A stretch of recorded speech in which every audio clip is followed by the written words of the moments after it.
আসসালামু আলাইকুম। আর কিছুদিন পর এইচএসসি পরীক্ষা শুরু হয়ে যাবে।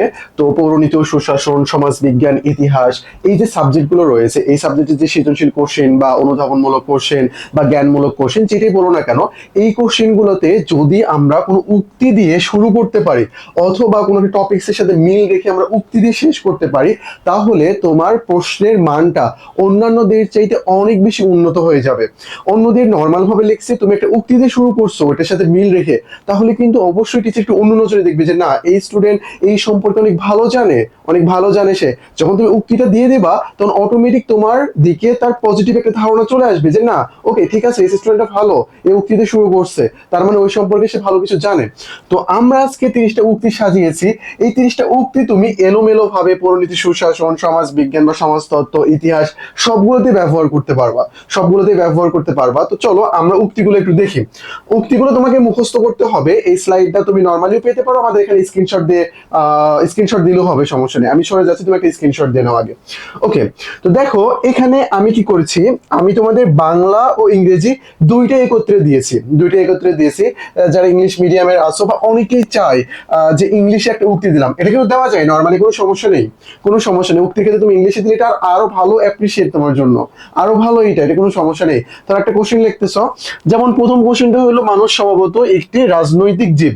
মানুষ স্বভাবত একটা রাজনৈতিক জীব। ধরো একটা রাজনীতি নিয়ে কোনো একটা কনসেপ্ট আলোচনা করা হচ্ছে, অথবা এটা আলোচনা করা হচ্ছে, মনে করো যে নগর রাষ্ট্রের যে গণতন্ত্রের সূচনা হয়েছে যেটা অ্যাথেন্সে, এই সম্পর্কে আলোচনা করা হচ্ছে, তুমি কিন্তু এটা দিতে পারো, ওখানে কিন্তু দিতে পারবা, কোনো সমস্যা নেই। কারণ এখানে রাজনীতির কনসেপ্টটা নিয়ে কিন্তু কথা বলা হচ্ছে।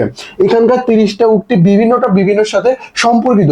তোমার যেটা পছন্দ তুমি সেটার সাথে সেটা মিল রেখে দিতে পারো, কোনো সমস্যা নেই।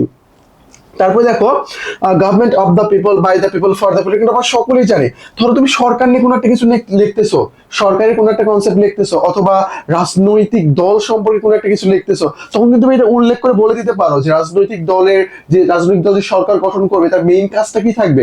মেইন কাজটা অবশ্যই থাকবে যে জনগণকে নিয়ে সে কাজ করবে, অর্থাৎ জনগণের চাওয়া পাওয়া নিয়েই সে কি করবে, কাজ করবে। এরকম ভাবে তুমি উক্তিগুলো ব্যবহার করতে পারবা।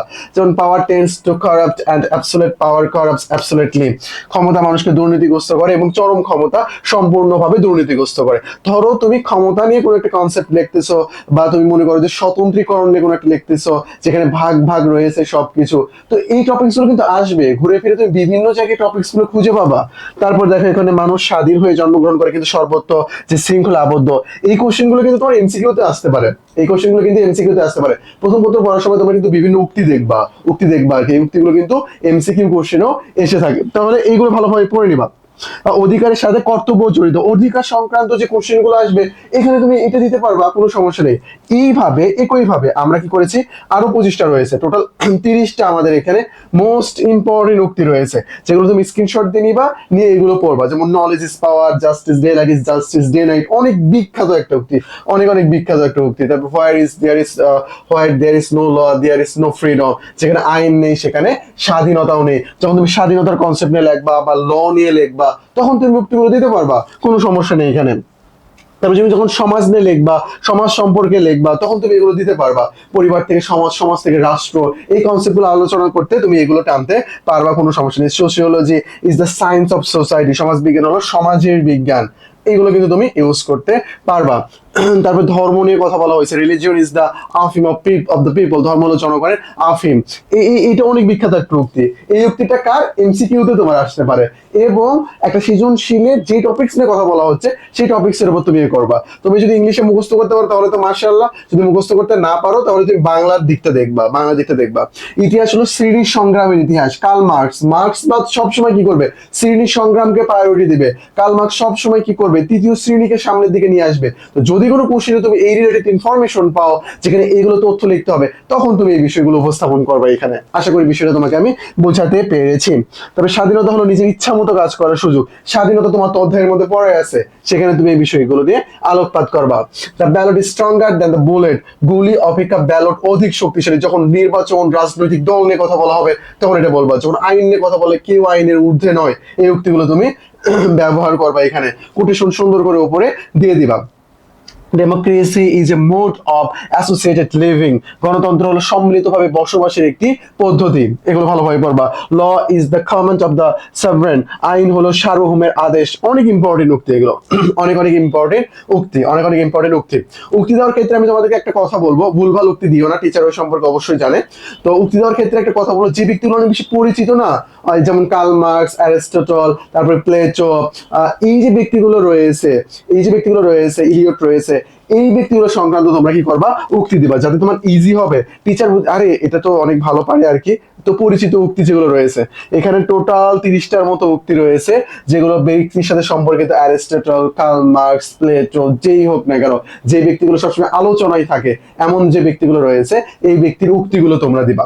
তাহলে তুমি কোশ্চেনটা কিভাবে শুরু করতে পারো, এই যে এইভাবে শুরু করতে পারো। দেখো ভাই, আমি তোমাকে এখানে ধারণা দিলাম না, তুমি চাইলে গুগল থেকে উক্তিগুলো কালেক্ট করতে পারো, বা তোমার বই থেকে উক্তিগুলো কালেক্ট করতে পারো, এটা কোনো ব্যাপার না। বাট উক্তির যে বিষয়টা, এটা তুমি তোমার মাথায় ঢুকাতে পারছি না, এটাই আমার সার্থকতা। তুমি কি করলে, একটা কোশ্চেন লিখতেছো আইন সংক্রান্ত, আইনের একটা উক্তি দিলা, উক্তিতে সাইডের নাম লিখবে যে উক্তিটা কার, তারপর তুমি তোমার লেখাটা কি করলা, শুরু করলা। এই শুরু করে শেষের দিকে এসে তুমি আর একটা উক্তি দিয়ে শেষ করতে পারো, অথবা মাঝে একটা প্যারার পর আরেকটা প্যারা যখন শুরু করলা, তখন তুমি আরেকটা উক্তিতে বলতে পারো। কোনো একটা টপিক্সের সাথে মিলাবা, রিলেট করবা, রিলেট করলে হয়ে যাবে। আমি মনে করি যে পরিণতির জন্য মনে করো তুমি 10টা উক্তি পড়লা, এই 10টা উক্তি ঘুরে ফিরে ইউজ করতে পারো, কোনো সমস্যা নাই। কিন্তু উক্তি কিন্তু ইউজ করা যায়, তুমি জাস্ট মিলাতে পারলেই হলো। টিচার জাস্ট দেখতে চাচ্ছে তোমার মধ্যে ক্রিয়েটিভিটি কতটা আছে, ক্রিয়েটিভিটি কতটা আছে। তো প্লিজ উক্তির ব্যবহারটা অবশ্যই অবশ্যই অবশ্যই অবশ্যই তোমরা করবা। আজকে তুমি বসো, আজকেই বসে তুমি 30টা উক্তি কালেক্ট করে ফেলো, যে কোন উক্তিগুলো তোমার সহজে মুখস্থ হচ্ছে, কোনগুলো তুমি ব্যবহার করতে পারবা। এটা কিন্তু মোস্ট ইম্পর্টেন্ট একটা বিষয়। আশা করি বিষয়টা ক্লিয়ার। তো তোমাদের এইচএসসির জন্য স্পেশালি এগুলো ছিল, এন্ড এগুলোর মধ্যে তুমি দেখবা যে এমসিকিউ কাউন্ট পাবা। আমি বিগত বছর তোমাদের অ্যানালাইসিস করলাম, এখানে অনেক উক্তি আসছে, ওই যে মানুষ রাজনৈতিক জীবনে কিন্তু পরীক্ষায় আসছিল তোমাদের এইচএসসি তে আর কি। তো এটা কিন্তু অনেক বেশি ইম্পর্টেন্ট। আচ্ছা, যাই হোক, আমি এত কিছু অ্যাডভাইস দেওয়ার পর কোর্স সংক্রান্ত একটু কথা বলি। তোমরা এইচএসসি দেওয়ার পরে এই সম্পর্কে ধারণা নিতে পারো, অথবা তুমি যদি মনে করো যে না আমি অ্যাডমিশন সম্পর্কে কিছু ধারণা নিতে চাই, তাহলে আমার এই কথাগুলো শুনতে পারো। আমরা Dhaka university foundation course launch করেছি।